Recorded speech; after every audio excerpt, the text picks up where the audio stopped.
पक्षांपासून ते राजकारणापर्यंत प्रत्येक घडामोडीवर बारीक नजर ठेवणारा तुमचा हक्काचा लोकल न्यूज प्लॅटफॉर्म ठाणे दर्पण, ठाण्याचं खरं प्रतिबिंब. दुःखाचा डोंगर कोसळलेला असतानाही ठाण्यातील एका कुटुंबाने घेतलेल्या धाडसी निर्णयामुळे 6 रुग्णांना जीवनदानाची अनोखी भेट मिळाली. मेंदू मृत घोषित झालेल्या 38 वर्षीय महिलेच्या अवयवदानामुळे एकाच वेळी 6 जणांचे प्राण वाचले असून ठाण्यातील ही अशा प्रकारची पहिलीच घटना ठरली. तिचे अवयव ठाणे, मुंबई आणि दिल्ली या ठिकाणी हॉस्पिटलमध्ये गेले आहेत. हाजोरी येथील रहिवासी असलेल्या या महिलेला मेंदूत रक्तस्राव झाल्यामुळे 19 डिसेंबर रोजी हाजोरी येथील महावीर जैन ट्रस्टच्या महावीर जैन हॉस्पिटल व प्रताप आश्रय कार्डियक सेंटरमध्ये दाखल करण्यात आले होते. मात्र उपचारांना प्रतिसाद न मिळाल्याने 25 डिसेंबर रोजी डॉक्टरांनी त्यांना ब्रेन डेड घोषित केले. या कठीण काळात डॉक्टरांनी अवयवदानाचे महत्त्व पटवून देतात कुटुंबियांनी आपल्या भावना बाजूला सारून समाजाप्रती असलेल्या कर्तव्याला प्राधान्य दिले. 26 डिसेंबर रोजी डॉक्टर विनीत रणवीर आणि त्यांच्या टीमने अवयव काढण्याची शस्त्रक्रिया यशस्वी केली. यामध्ये यकृत, 2 मूत्रपिंड, हृदय, स्वादुपिंड आणि फुफ्फुस या 6 महत्त्वाच्या अवयवांचे दान करण्यात आले. पोलिसांच्या मदतीने ग्रीन कॉरिडॉर करण्यात आला होता. ठाण्याहून पवईपर्यंतचे हृदय अवघ्या 17 मिनिटात पोहोचून एका रुग्णाचे प्राण वाचवण्यात आले. 5 अवयव मुंबई तर 1 अवयव ठाण्यातील रुग्णाला देण्यात आले आहेत. महिलेच्या या उदात्त कार्याचा सन्मान म्हणून जैन ट्रस्ट आणि महावीर जैन हॉस्पिटलतर्फे त्यांच्या 9 वर्षीय मुलीच्या भविष्यासाठी प्रत्येकी 1 लाख असे एकूण 2 लाख रुपयांचे FDचा धनादेश देण्यात येणार असल्याची घोषणा यावेळी करण्यात आली. ब्रेन डेड झाल्यानंतर ठराविक वेळेत अवयव दान होणे गरजेचे असते. नागरिकांमध्ये याविषयी जनजागृती झाल्यास अनेक गरजूंचे प्राण वाचू शकतात असे डॉक्टर विनीत रणवीर यांनी सांगितले. येत्या 15 जानेवारी 2026 रोजी होणाऱ्या ठाणे महानगरपालिका सार्वत्रिक निवडणुकीच्या पार्श्वभूमीवर मतदान प्रक्रिया पारदर्शक व सुरळीत व नियमबद्ध पार पडावी यासाठी मतदान केंद्रांवर काम करणाऱ्या अधिकारी व कर्मचाऱ्यांना आज राम गणेश गडकरी रंगायतन व डॉक्टर काशीनाथ घाणेकर नाट्यगृह येथे सविस्तर प्रशिक्षण देण्यात आले. आयुक्त तथा निवडणूक अधिकारी सौरभ राव यांच्या मार्गदर्शनाखाली 2 सत्रामध्ये या प्रशिक्षण वर्गाचे आयोजन करण्यात आले होते. डॉक्टर काशीनाथ घाणेकर नाट्यगृह येथे आयोजित केलेल्या प्रशिक्षण वर्गात उपायुक्त रमेश बिरारी यांनी तर राम गणेश गडकरी रंगायतन येथे आयोजित केलेल्या प्रशिक्षणात कल्याण डोंबिवली महानगरपालिकेचे सेवानिवृत्त उपायुक्त विनय कुलकर्णी यांनी सर्व मार्गदर्शन केले. यावेळी उपायुक्त जी गोदेपुरे उपस्थित होते. यावेळी निवडणूक विभागाचे कर्मचारी गिरीश झेंडे, तुषार जाधव उपस्थित होते. दिनांक 28/12/2025 व दिनांक 29/12/2025 या 2 दिवशी देखील प्रशिक्षणाचं आयोजन करण्यात आले. मतदान केंद्रांवर प्रत्यक्ष काम करणारे मतदान केंद्र अध्यक्ष, मतदान अधिकारी 1, 2 व 3 यांना आज प्रशिक्षण देण्यात आले. ठाणे महानगरपालिकेची सार्वत्रिक निवडणूक 15 जानेवारी 2026 रोजी होत असल्याच्या पार्श्वभूमीवर 14 जानेवारी 2026 रोजी सर्व कर्मचाऱ्यांना मतदान केंद्रांवर लागणारे साहित्य देण्यात येणार असून सदर साहित्य घेऊन सर्व पथकांनी त्यांना नेमून दिलेल्या मतदान केंद्रांवर उपस्थित राहायचे. मतदान केंद्रांच्या इमारतीपासून 100 मीटर क्षेत्राची रेषा सर्व रस्त्यांवर चुन्याच्या साहाय्याने आखण्यात यावी.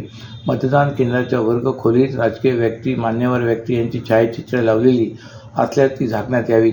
मतदानाच्या गोपनीयतेचा भंग होणार नाही अशा रीतीने मतदान कक्ष स्थापित करण्याच्या सूचना यावेळी देण्यात आल्या. ठाणे महापालिका निवडणुकांच्या पार्श्वभूमीवर शिवसेना, शिंदे गट आणि भाजप या दोन्ही पक्षांच्या नेत्यांमध्ये बैठका सुरू असल्या तरी जागा वाटपाबाबत एकमत होऊ शकले नाही. असे असताना ठाणे शहरातील विविध भागांमध्ये नमो भारत, नमो ठाणे हा बॅनर लावण्यात आलेला असून यामुळे भाजप स्वबळावर निवडणूक लढवण्याच्या तयारीत असल्याची चर्चा पुन्हा एकदा जोर धरू लागले. शिवसेना, शिंदेगड आणि भाजप यांच्यात युतीबाबत आतापर्यंत 2 बैठका पार पडल्यात. मात्र बैठकीतून अद्याप कोणताही ठोस तोडगा निघालेला नाही. जागा वाटपाचा मुद्दा आणि स्थानिक पातळीवरील समीकरणे यामुळे चर्चा अडचणीत सापडल्याचे चित्र आहे.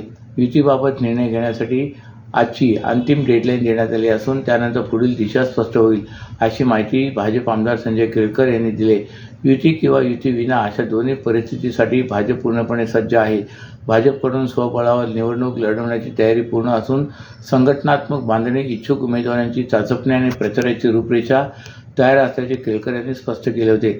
भाजपने आपला जागा वाटपाचा फॉर्म्युला पक्षश्रेष्ठींना सादर केला असून प्रदेश अध्यक्षांकडे युती संदर्भातील सर्व तपशील देण्यात आला आहे. शुक्रवारी या संदर्भात महत्त्वपूर्ण बैठक झाली असून अद्यापपर्यंत युतीबाबत अंतिम निर्णय घ्यावा अशी भूमिका आम्ही मांडल्याचे केळकर यांनी सांगितले. दरम्यान भाजपचे प्रदेशाध्यक्ष रवींद्र चव्हाण यांनी काल रात्री उपमुख्यमंत्री एकनाथ शिंदे यांची ठाण्यातील शुभदीप निवासस्थानी भेट घेतली. या भेटीत ठाणे, कल्याण, डोंबिवली आणि नवी मुंबई महापालिकांमधील जागा वाटपाबाबत सविस्तर चर्चा करण्यात आल्याची माहिती राजकीय सूत्रांनी दिली. या भेटीनंतर आज दुपारी स्थानिक पातळीवर नेत्यांची बैठक आयोजित करण्यात आली. असे असले तरी ठाणे शहरात नमो भारत, नमो ठाणे हे बॅनर लागले असून भाजप स्वबळाची रणनीती आखत असल्याची चर्चा रंगली.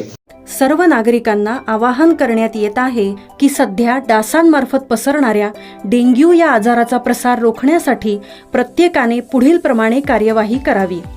डेंग्यू आजार एडिस इजिप्ती हा डास चावल्याने होतो. या डासांची पैदास साचलेल्या किंवा साचवलेल्या स्वच्छ पाण्यामध्ये होते.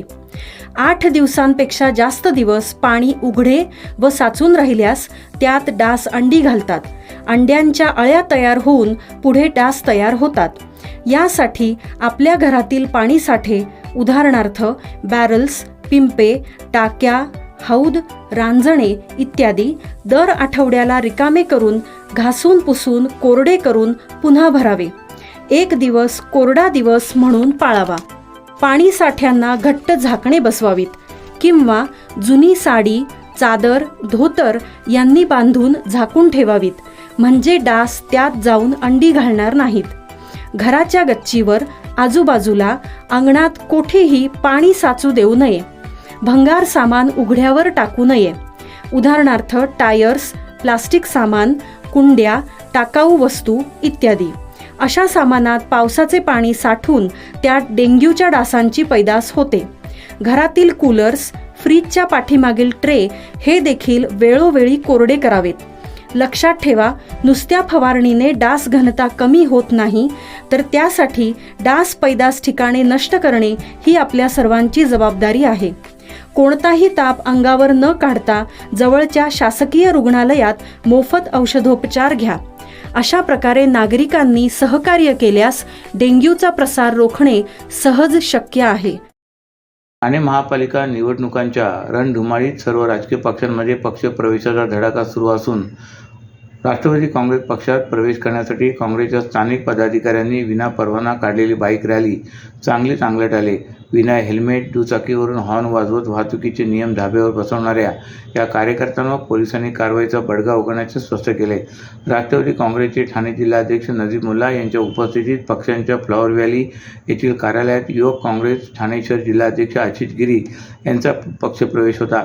या कार्यक्रमासाठी गिरी यांच्यासह तरुणांनी बाळकुम येथील हायलँड पार्कमधून बाईक रॅली काढली. ही रॅली कापूरहोडी येथील मुख्य रस्त्यावर येतात. पोलिसांनी रॅली संबंधात आचारसंहितेच्या काळात अशा पद्धतीने रॅली काढणे उचित नसल्याचे निर्देश दिले. मात्र तरी रॅलीतील तरुण वाहतुकीचे नियम पायदळी तुडवत पुढे निघाले. ही रॅली पूर्व द्रुतगती महामार्गावर मुंबईकडे जाणाऱ्या मार्गिकेवर येताच वाहतूक कोंडी झाली. या प्रकरणाची माहिती निवडणूक विभागाला दिली असून पोलिसांकडून कारवाई करण्यात येणार असल्याचे परिमंडळ 5चे पोलीस उपायुक्त प्रशांत कदम यांनी दिले. अशी कोणतीही रॅली काढली नाही. कार्यकर्त्यांनी एकमेकांना पक्षप्रवेशाबाबत कळवल्याने गर्दी जमा झाल्याचे या प्रश्नी नजीब मुल्ला यांनी सांगितले. आंतरराष्ट्रीय अटल सन्मान कार्यक्रम हा नवी दिल्लीत येथे 23 डिसेंबर रोजी महाराष्ट्र सदन येथे कार्यक्रम संपन्न झाला. अटल फाउंडेशनतर्फे ठाण्याचे आमदार संजय केळकर यांना हा पुरस्कार दिल्ली येथे जाहीर करण्यात आला होता. मात्र ठाण्यात सुरू असलेल्या ठाणे महानगरपालिकेच्या निवडणुकीत आमदार केळकर यांना जबाबदारी असल्याने त्यांना या कार्यक्रमाला उपस्थित राहता आले नाही. भाजप कोपट कार्यालयामध्ये दुपारी 4 वाजता अटल फाउंडेशनतर्फे हा पुरस्कार फाउंडेशनचे राष्ट्रीय अध्यक्ष श्रीमती अपर्णा सिंह यांच्या वतीने महाराष्ट्र प्रदेश अध्यक्ष श्री गणेश राजे यांच्या हस्ते प्रदान करण्यात आला आहे. यावेळी अटल फाउंडेशनचे प्रदेश महामंत्री श्री जितेंद्र शिर्के आणि जिल्हाध्यक्ष श्री राजकुमार पवार तसेच ठाणे जिल्हा हाऊसिंग फेडरेशनचे अध्यक्ष सीताराम राणे, माजी उपमहापौर अशोक भोईर, दत्ता घाडगे, महेश कदम, राजेश गाडे, मितेश शाह उपस्थित होते. अटल बिहारी वाजपेयी यांच्या नावाचा पुरस्कार मला मिळाला हे माझं भाग्य आहे. माझ्या दृष्टीने तो अत्यंत महत्त्वाचा आहे. अटलजी म्हणजे आपल्या देशाचे महानायक आहेत. अद्वितीय असे व्यक्तिमत्व आहे. ते कवी होते, लोकप्रतिनिधी कसा असावा यांचा आदर्श होते. हा पुरस्कार केवळ माझा नसून माझ्या सर्व सहकाऱ्यांचा आहे. जसं पेराल तसं उगवल असे केळकर यांनी बोलताना सांगितले. अशाच नव्या आणि ताज्या बातम्यांसाठी ठाणे दर्पणच्या पेजला लाईक करा आणि फॉलो करायला विसरू नका.